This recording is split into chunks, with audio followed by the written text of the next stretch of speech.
Ճիշտ են տեղեկությունները, որ ամենայն հայոց կաթողիկոսին ձերբակալելուց հետո պետք է ձերբակալեն մի շարք լրագրողների ու խմբագիրների։ Մեր գործընկերներն են հարցրել խորհրդարանում ներքին գործերի նախարարին։ Արփինե Սարգսյանը ժպիտով է լսել հարցն ու հերքել տեղեկությունները։ Կաթողիկոսին ձերբակալելուց հետո տեղեկություններ են շրջանառում, որ հաջորդը լինելու են լրագրողները Նիկոլ Փաշինյան ուժային կառույցներին արդեն լրագրողների խմբագիրների անուն է տվել, ինձ հետաքրքիր է ձեզ ցանկ տվել են, ովքեր են լինելու։ Եթե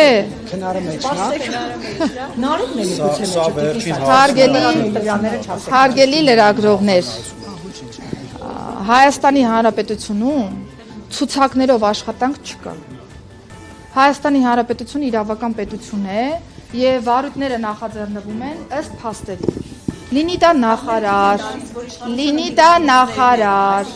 լինի դա իշխանական թևի ներկայացուցիչ, լինի դա անդիմադիր թևի ներկայացուցիչ, լինի լրագրող, հասարակ այլ մահկանացու,